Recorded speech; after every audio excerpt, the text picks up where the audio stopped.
大家好，我叫小海。谢谢谢谢。我们今天的主题是说出来又如何？其实很多事儿我说不出来，因为我是一个特别怂的人，生气了我也不敢说。之前老板要给我降薪，我鼓足勇气，我给老板发微信，我说为什么要给我降薪？老板说公司不挣钱。我说好的。波浪号。但其实我心里全是星号。老板还跟我说，你这个人最大的优点就是情绪稳定，但他不知道我最大的优点其实是骂人不出声。我经常想在心里跟别人说出那种特别刻薄的话。有一次我坐飞机啊，我特别想睡一会儿，但我周围所有的家长都在给孩子上课，我后边家长在教孩子学英语，左边在教飞机原理，前面在教古诗词。我说原来空课的意思是空中课堂。我都感觉我坐的不是航班，这就是个实验班。我坐第一排，给我发饭我都不敢吃，我怕他让我往后传。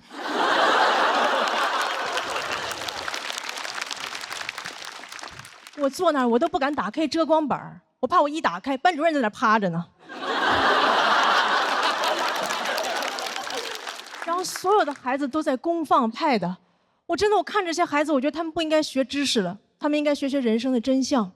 我就想跟他们说，我说努力就能成功吗？别做梦了，你让阿姨做会儿梦吧。你知道你为什么现在还得这么卷吗？是不是因为你在经济舱？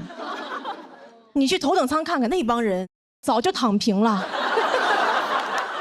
还有那个学飞机原理的，你长大也不会坐驾驶舱，因为你看pad太多，已经戴眼镜了。还有那个背古诗的，你背这么多诗，以后想当诗人吗？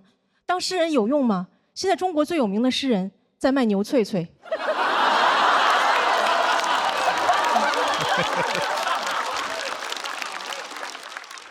所以你们也看出来了，我情绪真的不是很稳定，我只是不想让别人看出来我疯了。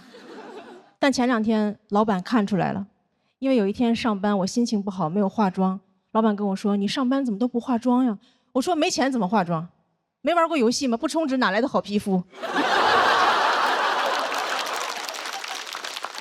然后老板跟我说，哎，咱们有事说事儿，你不要有情绪。然后转手给我发了2短视频，非暴力沟通和厉害的人早已经戒掉了情绪。我说情绪为啥要戒掉啊？怎么情绪有害健康吗？啊，我在这演着演着，突然有人上来扇我一巴掌，我面无表情。观众都问我说：“你怎么不生气啊？”我说：“戒了。”我估计扇我的人都想说：“戒不是有病吗？”我天津人还是。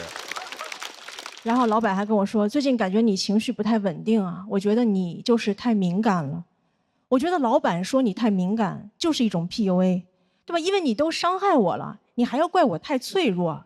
这就好比我走在路上，有人开车把我撞了，然后过来跟我说：“哟，这么容易就受伤了？你也太敏感了吧？你看旁边那个人都被我撞飞了，但他一点事儿没有，因为他有超强钝感力。你看他飞出10米他都没事儿，因为他每天都在刻意练习。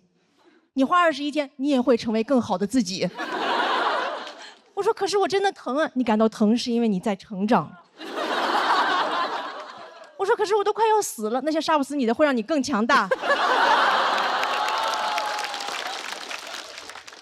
我还看到网上有的老板说，他招人的第一标准就是情绪稳定。我说：“这标准你咋测试啊？啊，面试时候上来先给你个脑瓜崩，找工作直接跟老板谈。”我就工作过的朋友都知道，员工能力越强，情绪就越不稳定。对吧？你如果招人第一标准是情绪稳定，你只能招来那种能力不强的员工，到时候老板就只能跟大家介绍，这是我们新来的会计，不识数但是特别识相。但我也不是啥人都招。前2天我刚裁了个程序员，他会挺多编程语言，但我让他加班，他就跟我用 C 语言。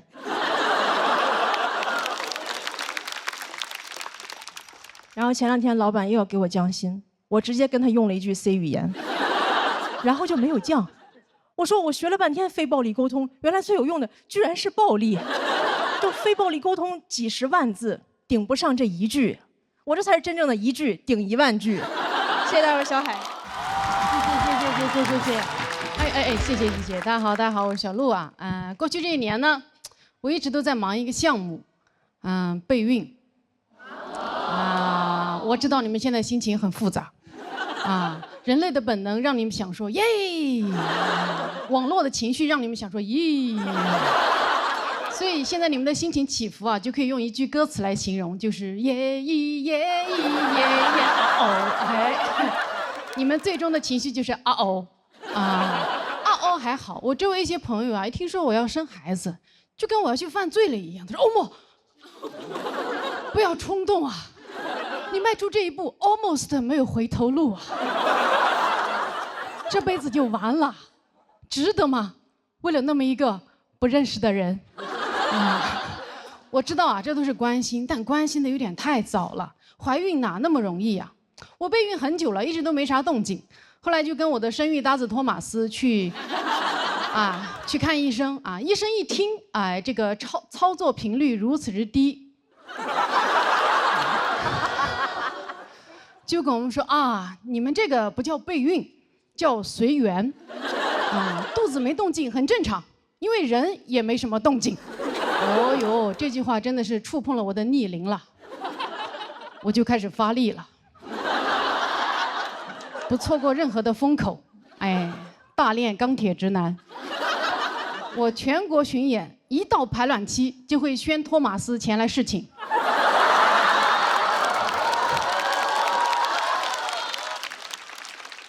他千里迢迢来到我的城市，千里送种，礼轻情意重。连续几个月的劳动派遣。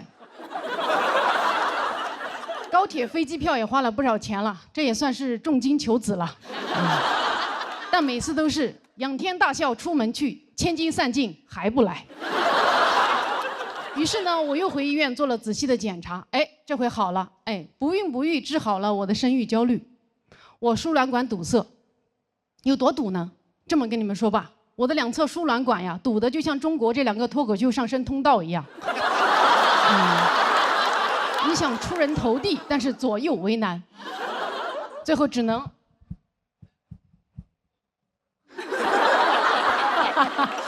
没这么绝望，我的情况没这么绝望啊。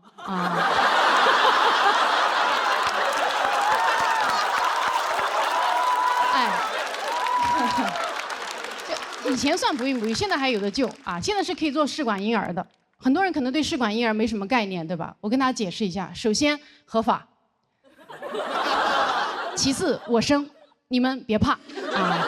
试管培养的孩子啊，学名叫管培生。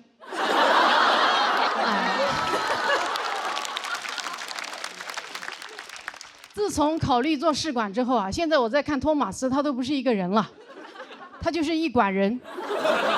我现在经常跟他说有劳了，管人。他说哪里，举手之劳。还是您能者多劳呀。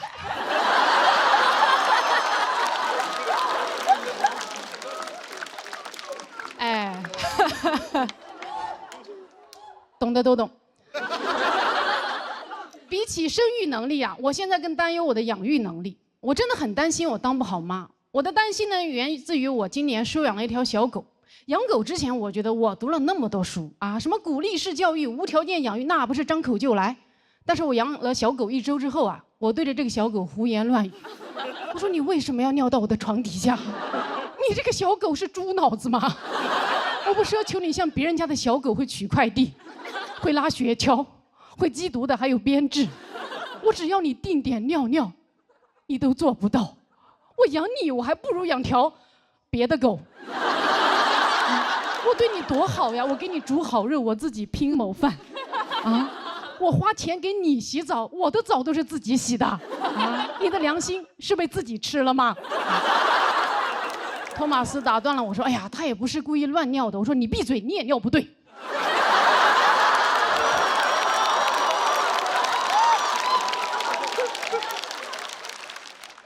他说：“我可以改，但他只是个小狗嘛，他快乐就好。”我说：“他都不听话，他凭什么快乐？他可是一只东亚小狗啊！”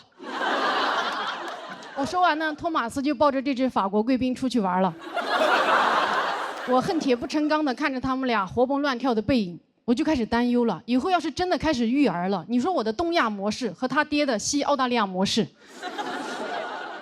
会不会发生一些教育对冲啊？对吧？我对孩子说棒打出孝子，他对孩子说你是最棒的。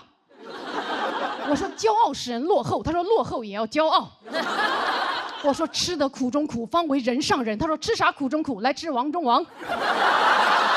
这么东西教育一合璧，这孩子以后活得多么的矛盾啊，对吧？他对自己又爱又恨，他既松弛又紧绷，既稍息又立正，他含辛茹苦的吃香喝辣，凿壁偷懒，闻鸡就饿，头悬梁追短剧。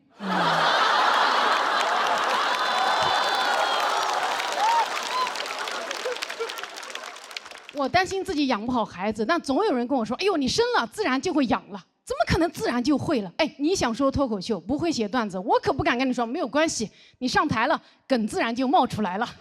你上台了，你自然就是喜剧之王了，不可能啊！我去年那么自然的就不是了。哎，做父母怎么可能自然就会呢？啊，我记得我第一次来月经的时候啊。那天早上我吃了我人生中第一盒龟苓膏，傍晚我月经就来了。我当时完全不知道发生了什么，给我吓坏了。我脑子里第一个想法就是我去，龟苓膏有毒。我赶紧去跟我爸妈说了我中毒的事情。我爸沉默不语，红着脸躲避。我妈递给我一包卫生巾就走了，没有给我任何解释。所以现在我也跟大家解释一下哈，棉花不好吃。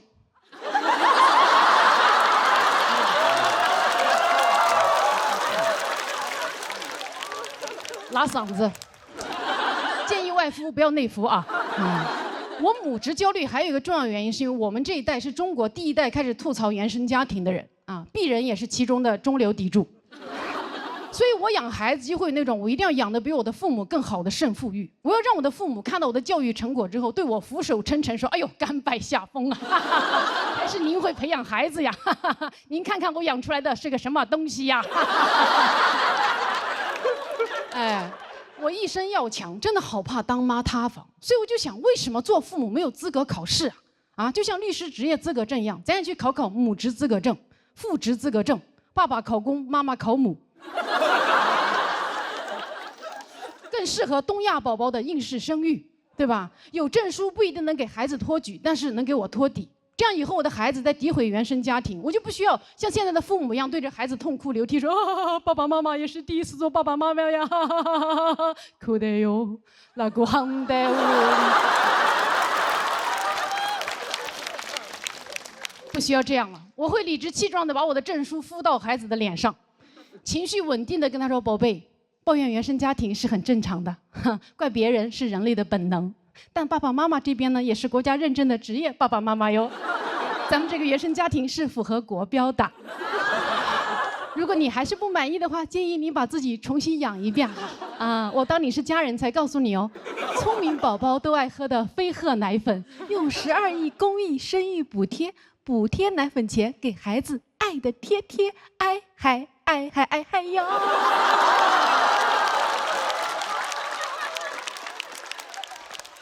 孩子说：“妈，你说唱干嘛？”我说：“啊，为了平衡事业和家庭。”好，谢谢大家。大家好，我是唐湘玉。又来录节目了，非常开心。更开心的是，我前段时间去演出，有人在我演完之后表白了。啊，不是跟我啊，你怎么还松了一口气啊？就是我上场前有个男观众来问能不能加一下这个环节，他有个喜欢的人，我说我都行，但你得想好，我的内容可能不利于表白。我有点冒犯，就多少会吐槽一下男生嘛。他说没事儿，他不一样。他说完这句话，我就知道他一样。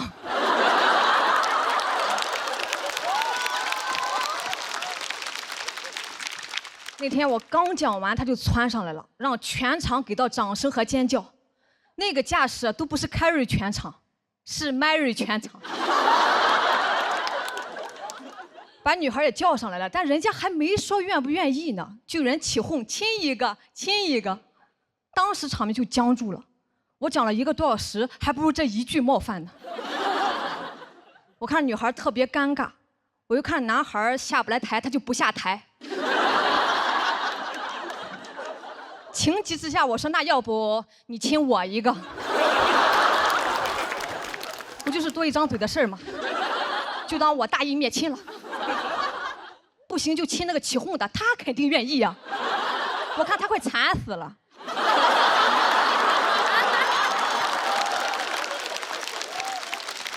对吧？跟谁过不是过呀？哎呀，渴死我啦！我已经5年没有亲过嘴了，说出来又如何？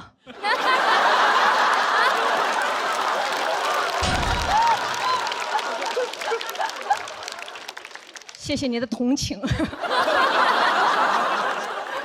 谢我一个。全是同情分啊，今天很感谢。但这一段播出之后啊，我不希望有人给我发私信说可以亲我啥的，也不要发你的嘴。我要的不是这个，也不要发别的啊。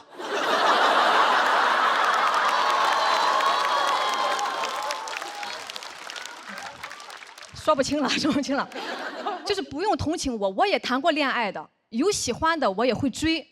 但是我追上了，我又想超过他，很容易就超过了。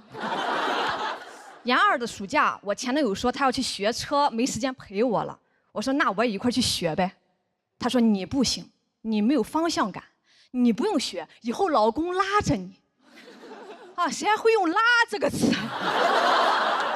好 low 呀！你学的是拖拉机吗？以后是啥时候你科目2挂2次了？以后在这个驾校里拉着我吗？你许我朝朝暮暮，我陪你陡坡起步。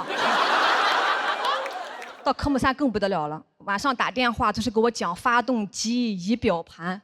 那段时间我舍友都以为我谈了个飞行员。我本来我就严重的晕车，听不了这些，听都很想吐，可把我前男友担心坏了，担心我以后吐他车上，说以后坐他的车我得空腹。我就知道跟着他得饿肚子啊！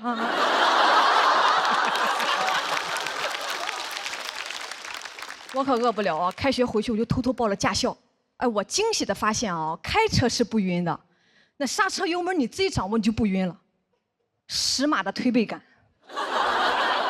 是一种空前的成就感，太快乐了！快用 vivo S30给我拍下来，快乐你就 vivo Live。我做到了，我的人生不再设限了。教练说你压线了。哎，这手机是好啊，都抓拍到了，还能把我拍得这么好看，真的太努力了。为了比我前男友早考出来，那学期的选修课我都不上了，赢才是我的必修课。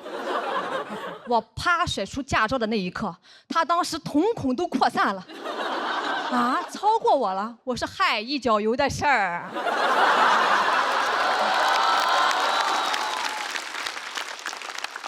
好的爱情会让人变成更好的自己。别人谈恋爱是宝宝，我要跟你幸福，我是宝宝，你服还是不服？其实他对我呢，咱们说也算是真不错啊。平常出去约会啊，他都说你啥都不用管，老公安排。安排就是骑电瓶车拉着我去吃个鸡公煲。为啥骑电瓶车呢？因为他科目3也挂了。我说那要不我来骑吧，前面有挡风，还能暖和一点。他说你不行，你没有方向感。啊，我都有驾照了，我没有方向感。是，我是没有方向感，你这个车都没有方向盘呀。那啥时候会让我骑呢？就是他出去喝酒，跟兄弟们就是喝大了的时候，我去代驾。去2次就不太想去了，每次都喝到后半夜聊一宿，一个梗都没有。我就会忍不住接梗，这就形成了最初的开放麦模型。我一接就炸，哐哐炸场，一顿饭下来我专场都有了。好的爱情会让人变成更好的自己啊！但回来路上，前男友很不高兴了，连我的腰都不搂了，倔强的撑着车架子。他说：“你乖乖的坐着听不行吗？那是你的场合吗？拍你好几下了，让你少说话。”我说：“你早说呀！我寻思我讲得好，你给我拍灯呢。”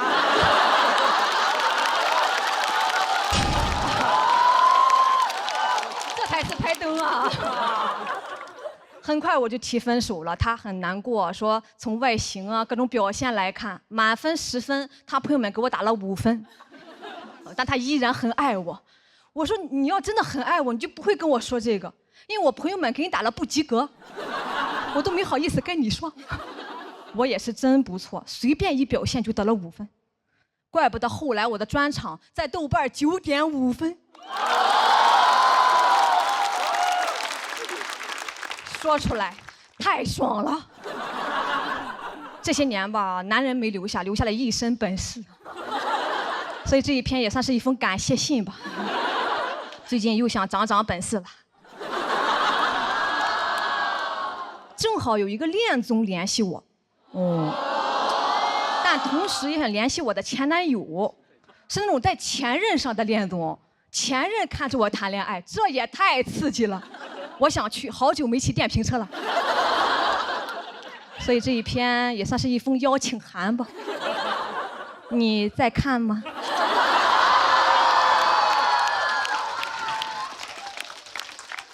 想火吗？驾照考出来了吗？啊，虽然做不成情侣，咱们做同事也可以啊。姐拉着你，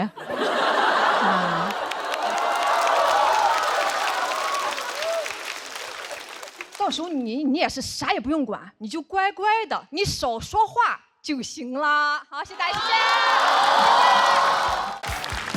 Hello，很多朋友，Hello，朋友们大家好，我是南瓜。大家还认识我吗？我认识了，谢谢大家。我现在瘦下来之后，感觉自己年轻了很多哈。我现在偶尔会涂个素颜霜，修个眉毛。在上海，大家都说我精致，我把照片拍下来发在我的家族群里，我大舅说我是狐狸精。然后我去年上完节目没挣到什么钱，但我真的见了很多世面，比如在活动上知道王一博是真的帅，刘亦菲是真的美，这些都是我听唐湘玉说的。我的朋友走了起来，我知道我很平庸，没什么进展，我上限不高，每次比赛都讲一些外卖小笑话、外卖趣事，大家觉得挺有意思的，但也就那样。我没谈过恋爱，没有上过班，大家最有共鸣的职场爱情我都讲不了，每次得不了高票，我都有点怀疑自己要不要坚持下去。直到1个月前一场演出，它彻底治愈了我，是一个骑手平台组织的，现场来了500-600个外卖骑手。我从来没有讲过那么炸的现场，我说啥他们都笑，我说保安垃圾、外卖平台垃圾，他们站起来给我欢呼。那天给我台上讲出幻觉来了，我说今天这个舞台谁过来都不行，付航过来都打不过我，他来了都得被打，一个保安怎么拦得住500多个骑手？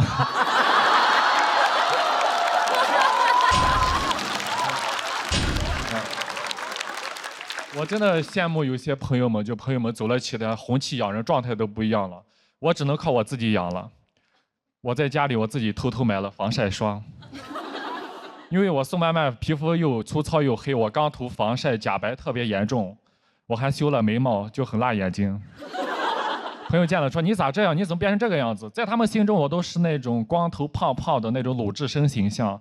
说你不应该去倒拔垂杨柳，怎么研究起了半永久？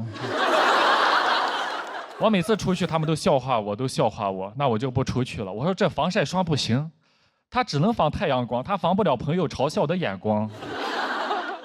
偷偷的在小某书搜了美容护肤，小某书也懵了，3年了，你终于知道我是干什么的了。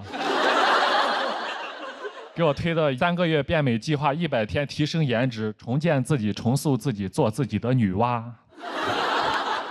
戒糖加修护半年，素颜已达 next level。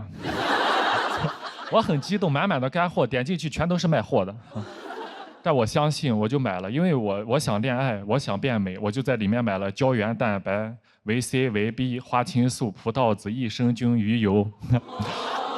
我真的买了一大堆药，一天吃1把药，感觉吃药都吃饱了。每天在肚子里面炼丹，练的什么丹？练的30年从没谈过恋爱的孤单。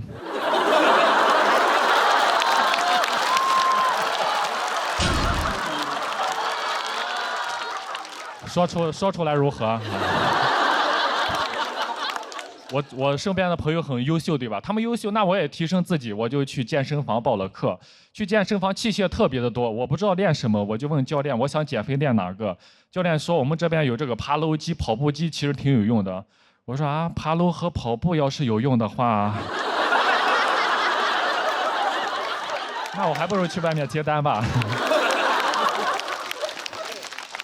我的朋友真的太优秀了，他们不停的成功，越成功我就在健身房对自己练得越狠。我最好的2个朋友，他们一起走红毯那个月，我瘦了30斤。我那2天去健身房一蹶不振啊，我一蹶不振。教练见了我，你今天也没怎么上强度，怎么这么酸呀？我说肯定酸呀。他们不停的成功，那我就不停的练，不停的瘦，我最后把自己练的体脂率只有9%。太低了！我说你们不能再成功，我不能再练，再这样下去，我还没走上红毯就先盖上白布了啊！最后练到自己减了60多斤，什么感受？我再去演出，再去开放麦，已经没有人在乎我的内容了。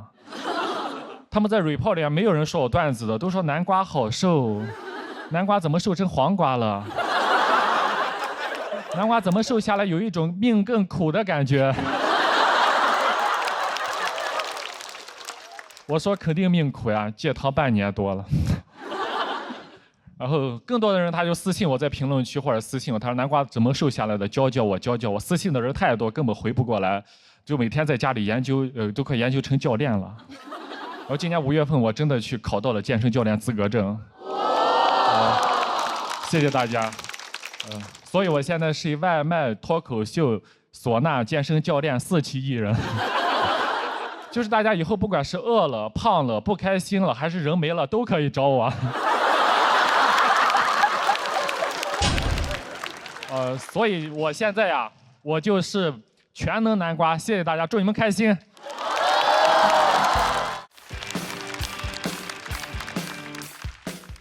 Hello， 大家好，我叫陈爱。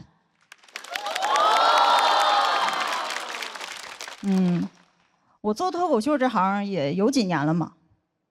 混的怎么说呢？不能说大红大紫吧，也算是没有收入，根本没商演，每天在家只能健身、看书、做饭。但我发现我现在的生活，跟网上那些成功人士晒出来的生活，有点高度重合，搞得我都很怀疑，我真失败了吗？不会太成功了吧？但我越想越觉得我跟那些成功人士很像，他们的钱在兜里，我的钱也是，也在他们兜里。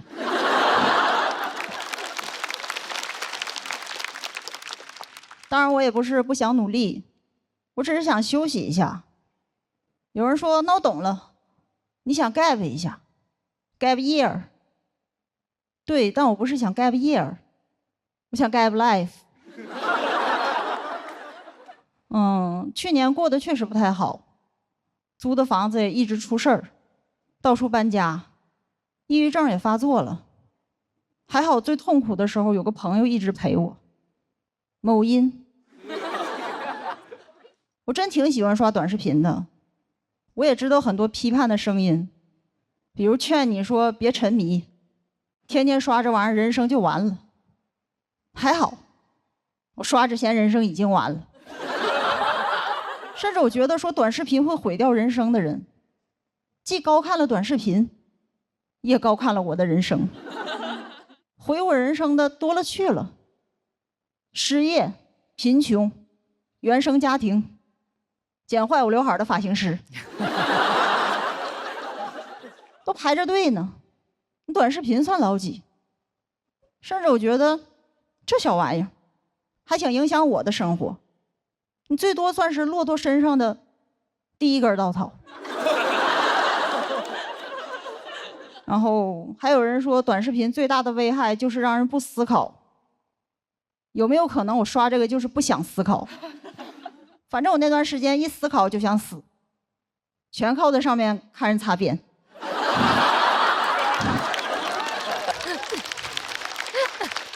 具体看什么我也不细说了，导演不让，说只能浅浅带一嘴。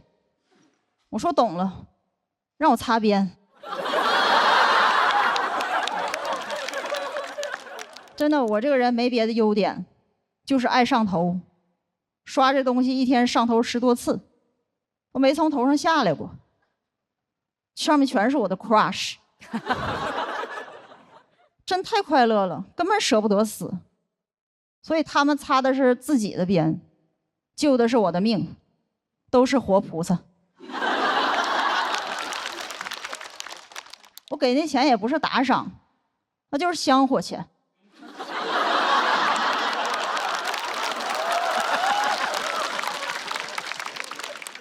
真的那段时间就感觉我看的视频越短，人生就越长。我靠短视频续命，3秒3秒的续，就感觉阎王让我3更死，我不小心刷到5更。后来阎王都急了，说你干嘛呀，还死不死？我就把视频分享给他，他也上头了，不催我了，开始催更。真的，我发现我很需要这个东西，因为我的人生中找不到几件事让我既快乐又上瘾，还合法，而且还很省钱。因为我看了1年多直播，只在最开始充过1块钱，然后就靠着在里边抢红包挣了好几百。我每天在直播间为自己谋福利。所以虽然我现在没商演，但已经达成了脱口秀演员的最高成就，在直播间捞钱。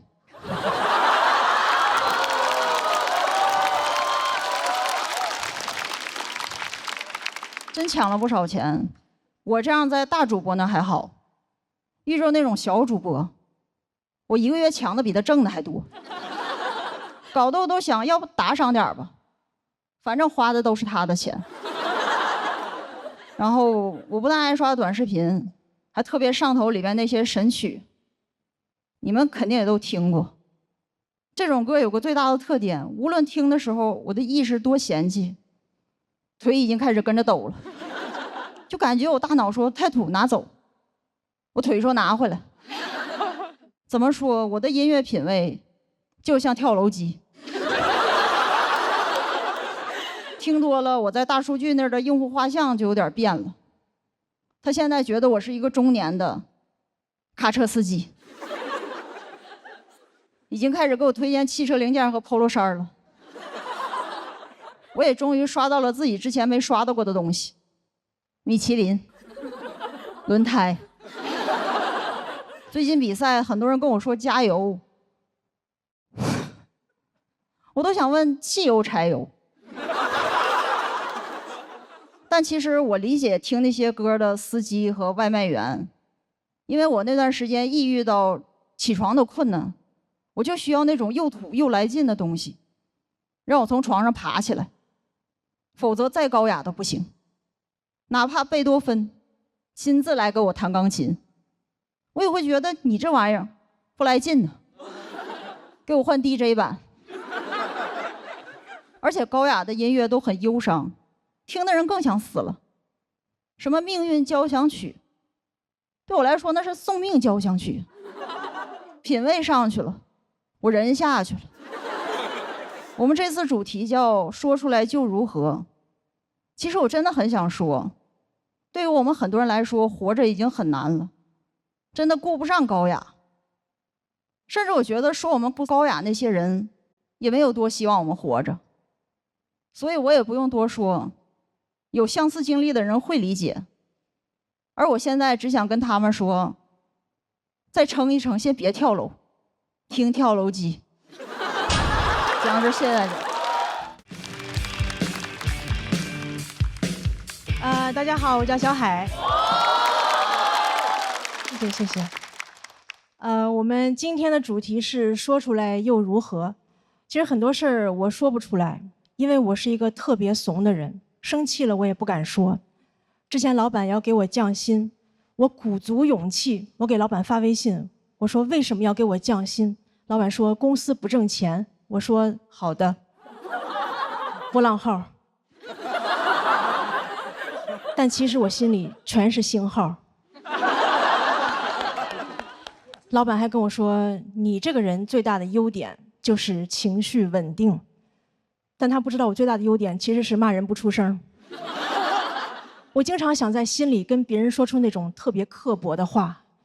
有一次我坐飞机啊，我特别想睡一会儿，但我周围所有的家长都在给孩子上课，我后边家长在教孩子学英语，左边在教飞机原理，前面在教古诗词。我说原来空课的意思是空中课堂。我都感觉我坐的不是航班，这就是个实验班。我坐第一排，给我发饭我都不敢吃，我怕他让我往后传。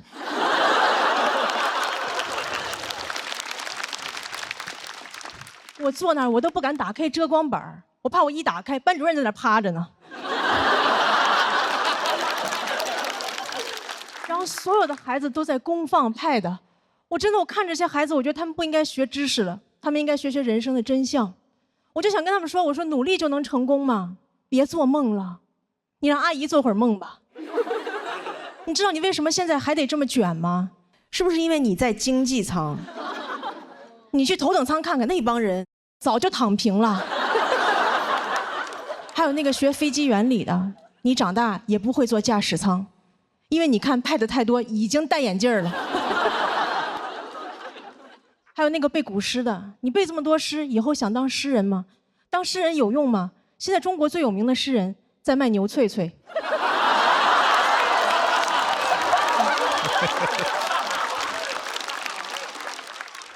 所以你们也看出来了，我情绪真的不是很稳定，我只是不想让别人看出来我疯了。但前2天老板看出来了，因为有一天上班我心情不好，没有化妆，老板跟我说：“你上班怎么都不化妆呀？”我说：“没钱怎么化妆？没玩过游戏吗？不充值哪来的好皮肤？”然后老板跟我说：“哎，咱们有事说事儿，你不要有情绪。”然后转手给我发了2短视频，非暴力沟通和厉害的人早已经戒掉了情绪。我说情绪为啥要戒掉啊？怎么情绪有害健康吗？啊！我在这演着演着，突然有人上来扇我一巴掌，我面无表情。观众都问我说：“你怎么不生气啊？”我说：“戒了。”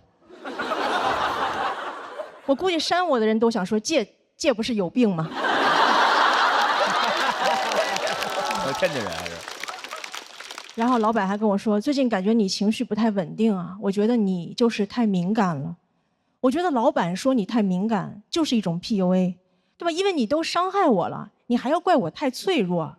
这就好比我走在路上，有人开车把我撞了，然后过来跟我说：“哟，这么容易就受伤了？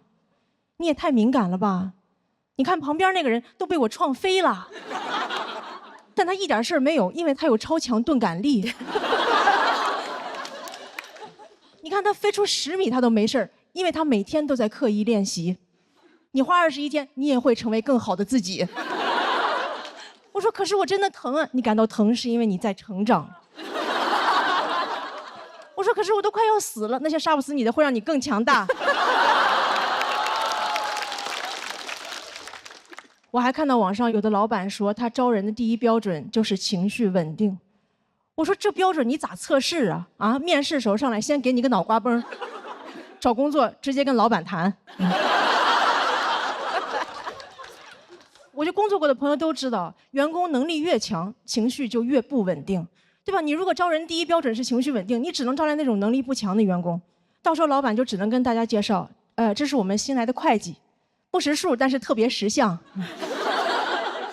但我也不是啥人都招。前2天我刚裁了个程序员，他会挺多编程语言，但我让他加班，他就跟我用 C 语言。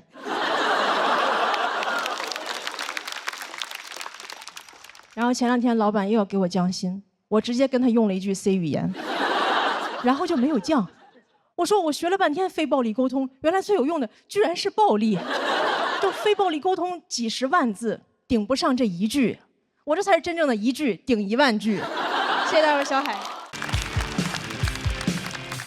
哎，我今天有点太好看了。真的，今天我看我自己，我说哇，人间水蜜桃，都有点不好意思讲我今天的内容了。我本来是想说我很抠门儿，因为虽然你们看不出来啊，但其实我对于时尚跟购物是一窍不通的。就在我心中，购物只有2种模式，一种是这个都给我插下来，另外一种是这个都不是我弄坏的啊。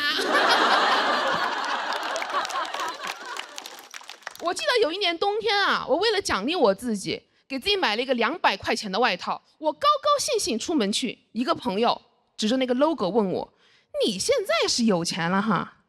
几千块钱的衣服，你说买就买。”我想完了，搞到假的了。但我是个很诚实的人，还是跟他实话实说。我说啊，我也不懂这些，喜欢就买了。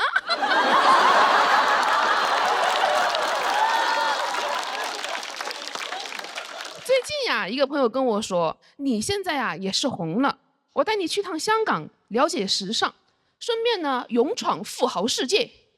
一到香港，我朋友就说，你别把你的通行证弄丢了，放到我的 LV 钱包里吧。我说这就开始闯了。他把他的钱包拿出来，我说这个上面也没有 logo 啊。他把钱包徐徐翻开， LV 在夹层里。我说哦，图穷驴线。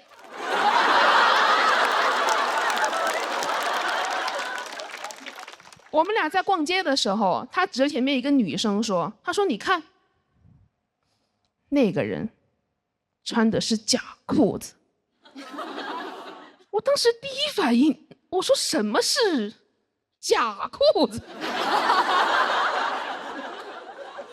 就是他其实没穿。他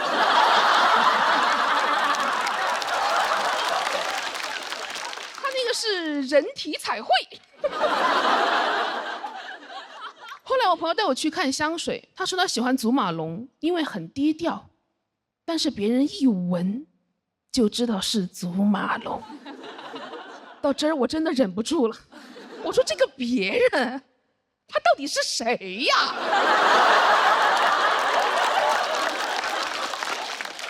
他为什么一直对你望闻问切的？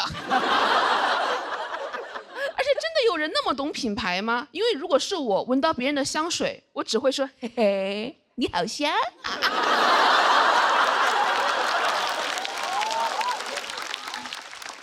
我就跟我朋友说，你是不是有点太被消费主义洗脑了呀？他说那你回上海的时候，我帮你升舱吧。我说消费主义也好香啊。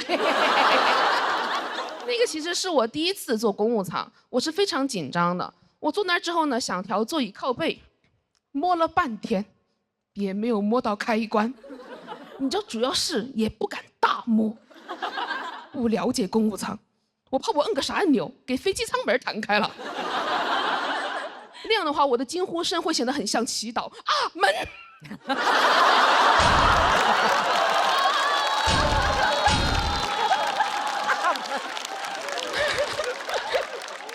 我当时特别想让空姐觉得我这个人体贴又有礼貌。当时空姐跪下跟我说话，我马上去拉，我说姐姐这又是何苦呢？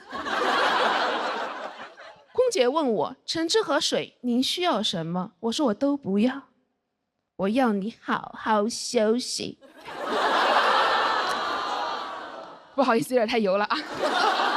跟我形成鲜明对比的是坐我旁边一个12、13岁的小女孩，她的父母呢坐我们后面。起飞之前，空姐过来提醒我们2个人调直座椅靠背，我们俩都没动。她没动，是因为她不在乎规则；我没动，是因为我没动。我做不到她那么松弛，还是带着一些经济舱的拘谨，就感觉我虽然人到公务舱了，心还没过来。怎么身体跟灵魂总有一个在经济舱？而且我当时看着他，我就想啊，他躺得那么平，他不怕待会儿飞机起飞的时候，他从后面滑出去吗？后来我想，他不怕，因为他身后有父母托举他。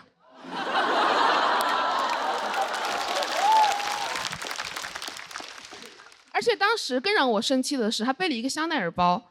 我说你13岁，你上初中哎，你背香奈儿干嘛呀？你拿它装笔吗？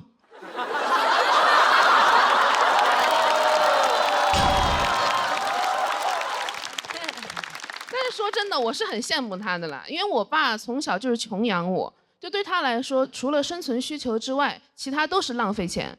我10岁的时候想吃榴莲，我爸就不高兴，他说你是真的想吃榴莲，还是因为它贵呀？我说有没有可能就是馋呢？我知道我爸可能怕我以后啊过度爱慕虚荣，但是榴莲有点太没必要了吧？那长大以后别人拜金，我拜金枕榴莲。哎，我本来只是一个馋嘴的小女孩，在我爸那儿我会成为一个榴莲捞女。其实我知道。就是当时在飞机上碰到那个女孩的那一天，是我整个人生当中第一次特别的想要一个香奈儿包，但多年的教育使我决定买个假包。经过我详细的市场调研，我发现那种很真的假包也要3、4千块钱。我当时问那个店家，我说这真的是假包吗？他说哎。包假的。其实我很清楚，我想要的根本就不是那个香奈儿包，是那种在任何场合下都可以很自在的感觉。但我还是想要一个香奈儿包，里面装满榴莲，这样别人一闻就知道，这才是真正的丑男儿。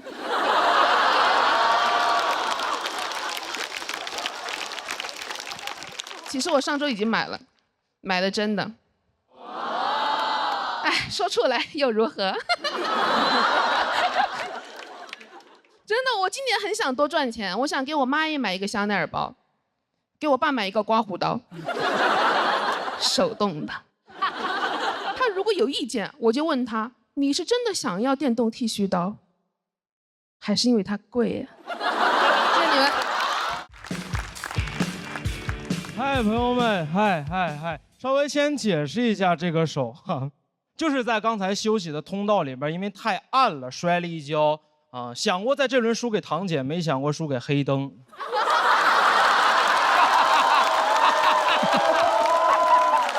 好，哎，正式开始了。我叫于博啊。说实话，比到第3轮没有想到，但是压力真的很大，因为前2轮比的还可以。第1轮6块金牌，哥们儿上来就拿了一个。第2轮上来就给用，非常符合我的消费观念，兜里有就得花。啊，用了一块复活金牌，现在是全场唯一的活死人。说实话，这个月一直在自我怀疑，是不是太差了？我就是那种很容易自我怀疑，然后逃避面对的人。来了上海这么长时间了，我是因为觉得自己英语差，不敢和外国人说话。但不是真的差，英语还可以高考，但就是自卑。我在想，我是上海本地小孩，我小时候见过外国人，我长大肯定落落大方。我说 homie， 类似到那边户的 right？ homie 哈，因为我是活死人。我哪管是省会小孩呢？我小时候见过外国人，我妈也会自信地推着我去背英语课文，对吗？新概念 ，Last week I went to the theater， 快点，张嘴，别逼我干你，快点。但我是农村小孩，我小时候见过外国人，对我们来说只能是侵略者。在农村见着外国人是我一生的阴影。在老家见着2个白人，我说这是啥呀？怎么了？八国联军撤退没通知你啊？怎么东西拿到大英帝国博物馆给你俩落下了？我妈让我去说话，我能说什么？我说兽首是中国的。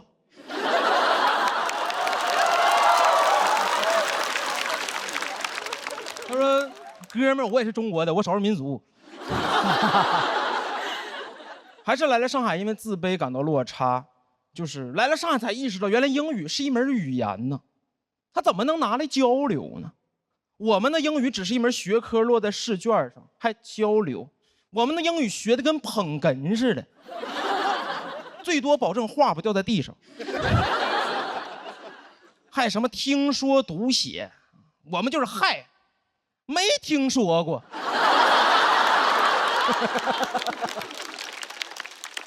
天天读写，不知道自己是一个人还是个硬盘。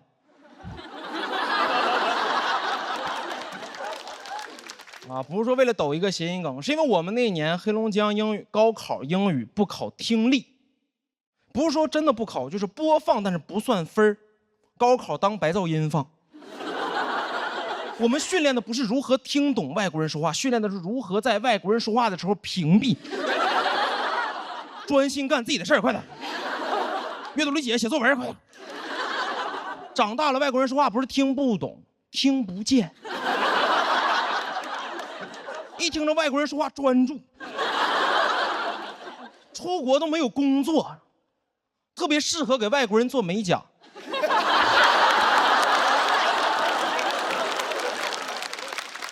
叭叭说两句话，给手指甲当答题卡涂满了。只能做美甲，不能纹身，因为忍不住想写作文。回家一照镜子，后背是地儿里滑。英语学得很尴尬，对吧？精通掌握，因为成绩还可以，但是绝对不会主动使用。英语学得跟核武器似的。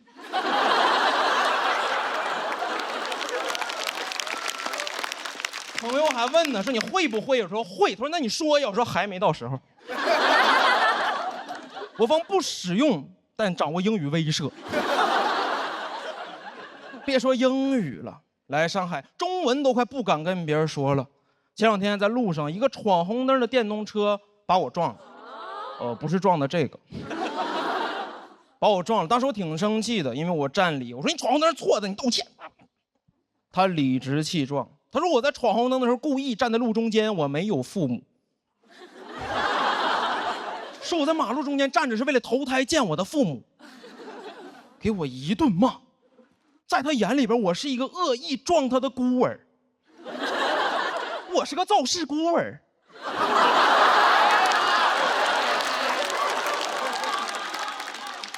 对我进行疯狂辱骂，脑子已经空白了，只有一句歌词说他在朝我扔泥巴。已经迟缓了，场面特别像是植物大战僵尸。我是僵尸，他那嘴里全是植物啊。我当时就看着他，我说这个世界是不是就不需要规则呀？因为他说着说着，只有我们这种感觉伤害我们，只有我们这种自卑的人才需要规则。说着说着来了一句啊，红灯剩3秒就是绿灯。他说，那你阳寿剩3年就能埋了吗？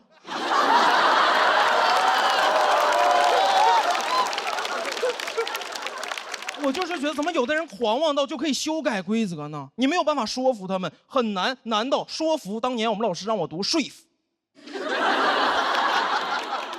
但说服从来没有真的读过说服。人怎么能修改多音字呢？这不是欺负那些没有人撑腰的多音字吗？有人撑腰的怎么不欺负呢？啊，单依纯。那粉丝不骂你吗？你搁那犟嘴，哎，如何呢？又能怎？我就是觉得这个社会任何角落都需要规则，这是我们自卑的人的堡垒，甚至别人家。我受不了一去朋友家是吧，当自己家一样，我不能把这儿当家。我真把这当家，我就把你撵出去，因为我不喜欢别人来我家。当时有2个发小来上海看我，当时就是假客气，我说你们2个随便坐。一个哥们儿开始翻我的衣柜，另一个翻我的冰箱，我往那一站，像个中介似的。我这从东北来看我，还来看房的呀？怎么直接拎包入住了？然后2个人吃会儿外卖，一个哥们儿说在这住吧，另一个说好，我说啊。2个人躺到了沙发上抽烟，很过分，但碍于情面，只能小小的报复他们，在他们抽烟之前拿走他们的火机。做到这种程度了，他们才被迫用燃气灶去点烟。拿完之后，觉得自己很无助，感觉自己特别像是印第安人。有没有可能当年印第安人也就是客气了一下，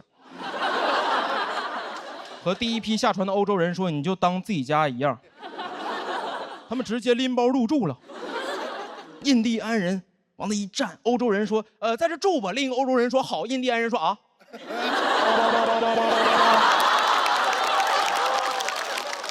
印第安人实在没办法了，才在每年感恩节的时候拿走他们的火鸡。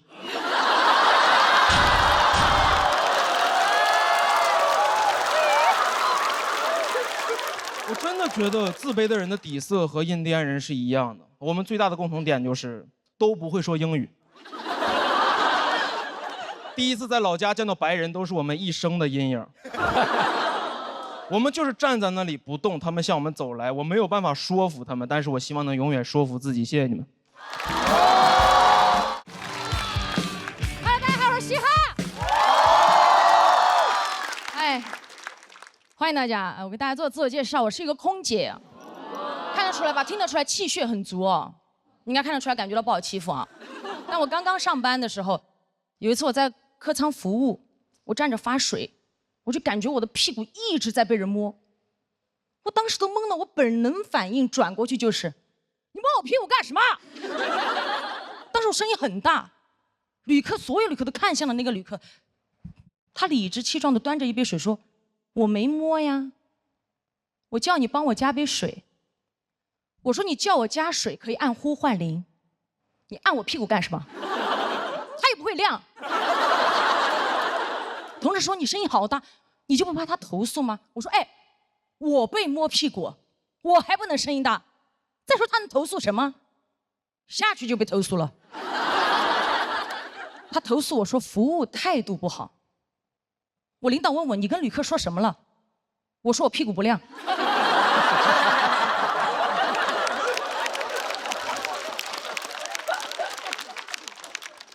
领导说你怎么能这么跟旅客说？我说就是不亮啊，你的会亮吗？给我看一下。经常遇到这类的事情。还有一次，我的一个小同事，一个小妹妹，在客舱工作的时候，被一个旅客要电话，旅客说你不给我话，我就投诉你。我想办法能要到你的电话，非常害怕，走到后厨房问我姐怎么办。我说我跟你一起去。我走到那个面前，我说你是不是要他电话？你连我都一起要了。旅客说我不要了。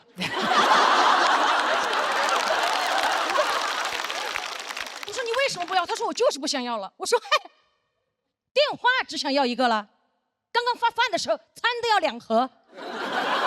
哦，但这句话我没说啊，我怕被投诉嘛。后来下去还是被投诉了，他投诉我非要给他电话。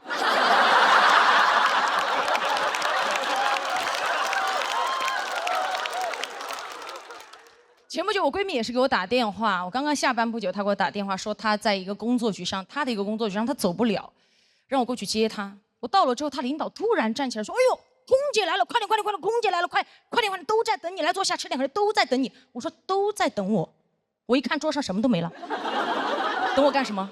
等我来收餐。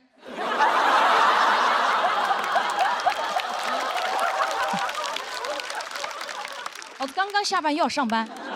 刚坐下，他领导就递了一杯酒在我面前。我说我不喝酒，真不喝了。他领导说：“哎，你们空姐不是都挺能喝的吗？”我心想，什么叫空姐都挺能喝？你见到的空姐都是站在门口，您好，欢迎登机，15、20没有过，这样吗？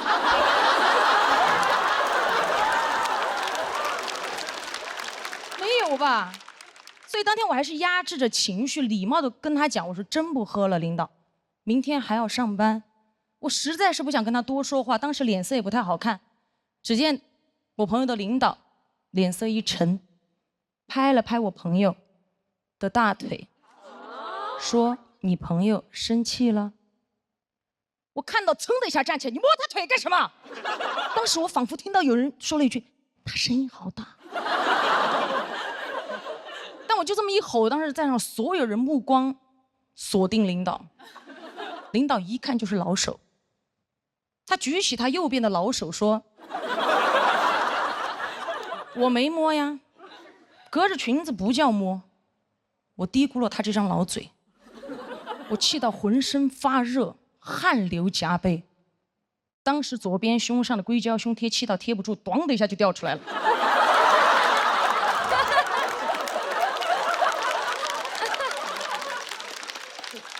我捡起来想贴回去，突然看到有一只蚊子飞到了领导脸上。应该有一只蚊子。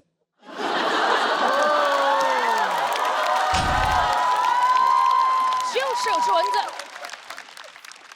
我抓着我的胸贴一啪甩在他脸上，啪一声巨大声，当时领导都懵了。他说：“你打我干嘛？”我说：“没打呀，隔着胸贴不叫打呀。”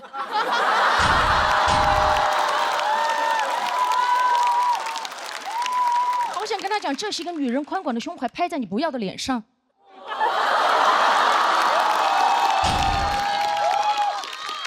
我手收回来的时候，胸贴依旧在他脸上，显得他脸皮更厚了。他当时什么话也没说，只是默默地摘脸上的胸贴，一边摘一边看着我闺蜜说：“你朋友挺有种的。”你看，他连这句话都不敢对着我说，因为他知道我真有。而且他但凡有点常识哦，他就知道这不是我全部的实力，因为我还有一个胸贴。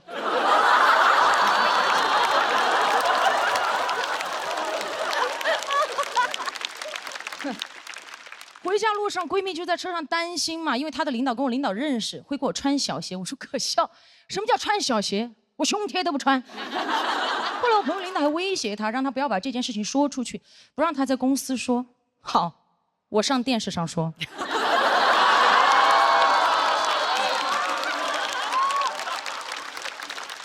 说出来是我该做的事儿，又如何是他该想的事儿？领导还跟我朋友说退一步海阔天空，哎，我不退他也阔也空啊！凭什么要求我们心胸宽广，他怎么不注意自己的言行？哎，我们坦坦荡荡的胸怀都需要遮遮掩掩，他猥琐的大脑凭什么堂而皇之的带出来？我觉得不公平，我建议他出门带脑罩。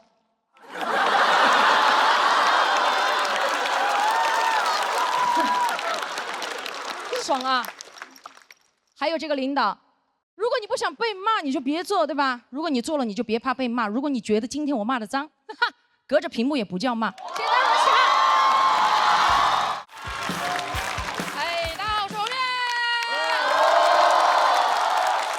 哎呀，第三轮了啊，该讲点原生家庭了啊。哎，我小时候，我爸爸妈妈是开小饭馆的。卖点什么包子、饺子、米粉、面条之类的。我们家的饭馆名字叫好好吃，只有我一个人听进去了。我每天都坐在饭馆里面好好吃，但我们家饭馆的生意还是一般，爸爸妈妈呢就是闲着是闲着，不如就吵点架、打点架。饭馆嘛，也需要一些真正的人间烟火哈。我印象里面最深的画面就是两个人忙着忙着，突然就打起来了，从那个店门口打到后厨，两个人简直不知天地为何物。甚至有的时候就是你一盆肥肠，我一盆牛肉的互泼。我们店里面有些顾客明明点的就是一碗素面，吃着吃着就变成了臊子面。而且我是来了上海过后，我才知道你们这边管臊子叫浇头。我觉得这个叫法简直太对了。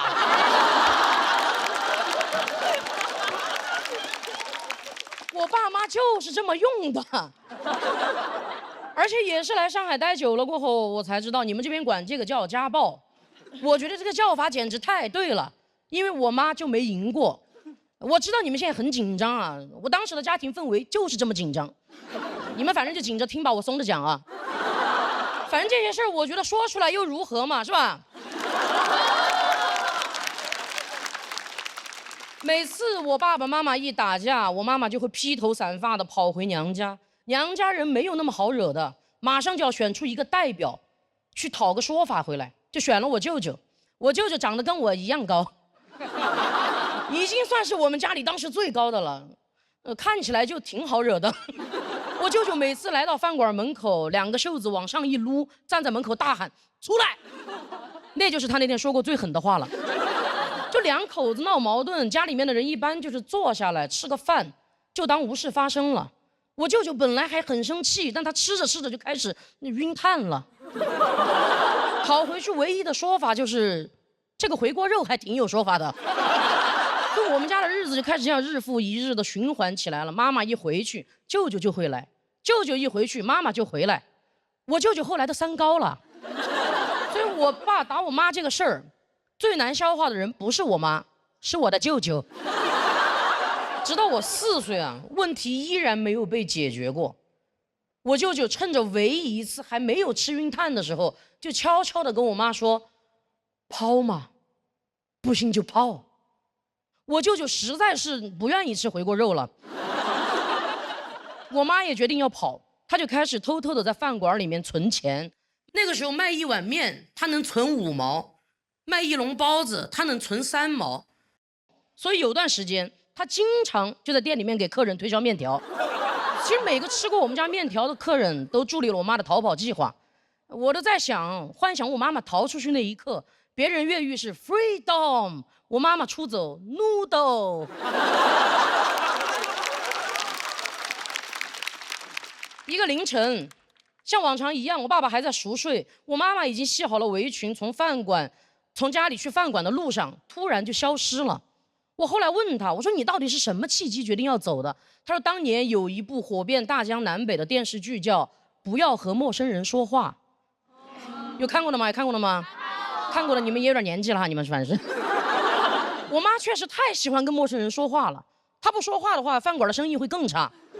就这个电视剧把我妈妈一个艺人都听 emo 了，她看着看着就在想说啊，还能这么打？越往后面看越说，哎，还能这么跑？我妈跑了过后，其实我爸爸那边的所有3亲6戚都对我爸爸发起了直达灵魂的羞辱，就问他说：“你连你老婆都管不住，你算什么男人？他在存钱的时候，你到底在干什么？怎么可能就找不回来呢？中国就这么大。”我爸爸真的受不了羞辱了，他决定学习冯远征，亲自远征，去我妈妈娘家找人。其实我妈妈就藏在村子里。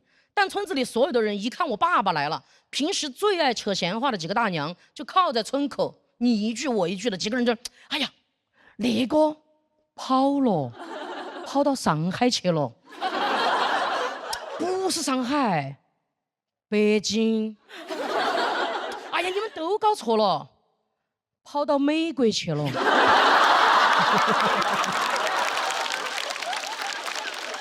我爸爸听完过后说：“难怪我说怎么中国找不到啊。”我妈其实最后是通过失踪2年才成功的自动跟我爸爸离婚的，所以法院判决那天出庭的人只有我和我爸。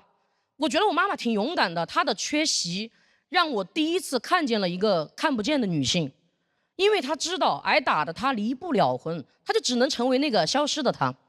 我知道你们现在又紧张了啊，但当时法院的氛围就是这么紧张。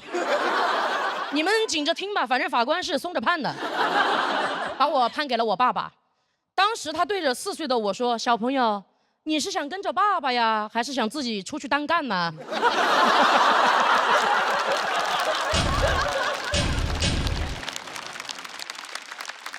我妈其实中途一直都有偷偷的联系我，所以在我成长的每一个重要的节点，我都有一个看得见的妈妈。其实我小时候并不理解她为什么要跑。我长大过后，我才开始真正的不理解，我都不懂他为什么不早点跑。我就问他，我说你为什么非要忍到我4岁你才跑呢？我妈说，她说因为我在存钱。我就问他去哪儿了，他说从云贵川跑到江浙沪，从大西北跑到北上广。我一听跟我去年专场巡演的路线一模一样。但我是背着包袱去讨生活的，我就在想我妈是怎么生活的呢？我觉得我低估了我妈妈。她是系着围裙跑的，一个系着围裙的女人跟一个扛着梯子的男人一样，可以随意的出入任何的公共场合。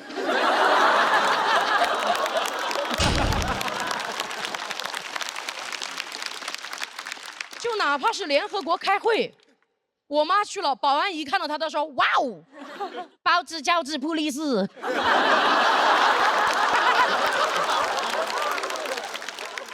就算哪天她真的饥肠辘辘无处可去了，她甚至可以随机混进一个饭馆 ，cos 里面的服务员，自己给自己打员工餐吃，就被人发现了又能怎么样呢？跑嘛，反正从饭馆跑她熟。而且最后跟大家分享一个好消息啊，我现在跟我的妈妈生活在一起。我在成都的郊区买了一个小房子。其实我从中专毕业过后就一直在疯狂打工存钱，直到我接触了喜剧，我发现演一场即兴喜剧我可以存200，演一场单口拼盘我可以存300，所以有段时间我就特别爱演拼盘。因为我知道爱拼才会赢。